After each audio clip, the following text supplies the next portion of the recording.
Bonjour, aujourd'hui nous retournons en Aragon pour goûter une nouvelle forme de projet qui s'est fait en 2002.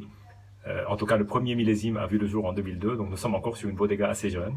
Alors pour expliquer où nous sommes, d'abord l'appellation c'est Borja, et Borja et Campo de Borja, c'était Campo de Borja, maintenant on dit beaucoup plus Borja. C'est une appellation phare de cette région-là, avec beaucoup de grenache pour l'essentiel. Ça rappelle un peu le Priorat, mais c'est encore plus aride et c'est plus à l'intérieur des terres. Donc c'est beaucoup plus vers les Pyrénées. Et là, on est sur une propriété qui a 500 mètres d'altitude, donc on est déjà en petite montagne.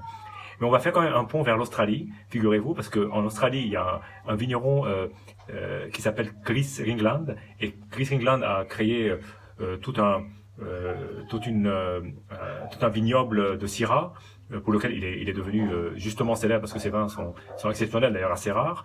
Mais aussi, il a entrepris, y compris en Australie, il aime bien les recherches de cépages qui sortent de l'ordinaire. Donc, il a entrepris deux projets en Australie, un à base de grenache et de Mourvèdre, donc déjà le grenache qu'on va retrouver dans cette bouteille-là, et puis le Nebbiolo, qui est le cépage roi du Barbarello, du Barolo, petit lapsus sympathique, et du Barbaresco, parce que je pensais aussi au Barbaresco en même temps. Et là, on va revenir en Espagne, où il s'est associé avec Boxao. Boxao, c'est le domaine phare de l'appellation Borja. D'ailleurs, ses vins sont diffusés un peu partout dans le monde.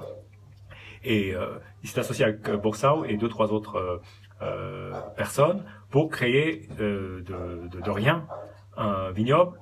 Bon, vignoble, non, pas tout à fait, una bodega, mais les vignes étaient déjà là, ce sont des vignes qui ont au minimum entre 30 ans et 100 ans, et donc ça donne, comme vous le savez dans le grenache, ça donne des vins superbes, surtout quand l'âge des vignes devient un peu vétéran, comme d'ailleurs dans le Châteauneuf-du-Pape.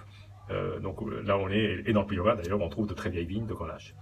Et il y a trois cuvées dans cette maison. La maison s'appelle Alto Moncayo, et la première cuvée, c'est la cuvée Veraton, c'est la première qui a vu le jour. Donc c'est aujourd'hui, cette cuvée-là regroupe les vignes qui ont entre 30 et 50 ans. Il y a une deuxième cuvée qui est Alto Moncayo homonyme, voilà, Alto Moncayo tout simplement. Et puis il y a une cuvée plus haut de gamme qui, elle, est assez rare et comprend uniquement les vignes qui sont entre 70 et 100 ans. Mais déjà, avec le Veraton, on a déjà des vignes vieilles. Hein. On n'est pas sur des jeunes plants, hein, soyons clairs.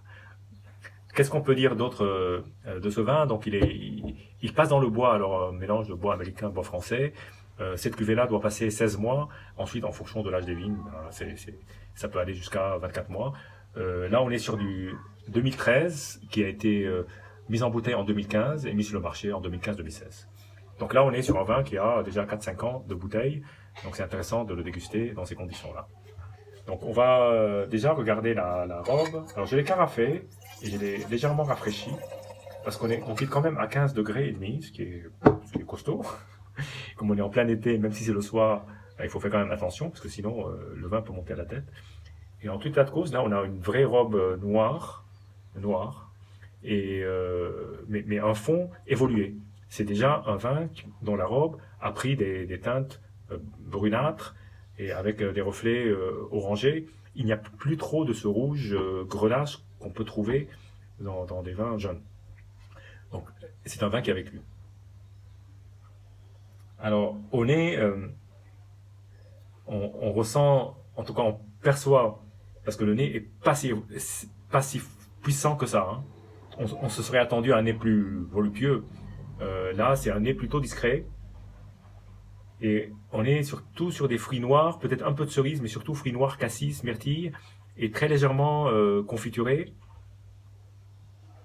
Et ce qui est intéressant, là, il y a quand même du cuir, du chocolat qui ressort, signe de l'évolution du vin. Là, ça reste discret, mais c'est puissant et discret.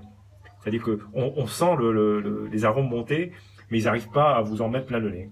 Peut-être qu'en remuant le verre, oui, ça ressort plus, mais c'est plus le côté fruit qui, du coup, ressort plus que le côté euh, euh, de ces arômes tertiaires.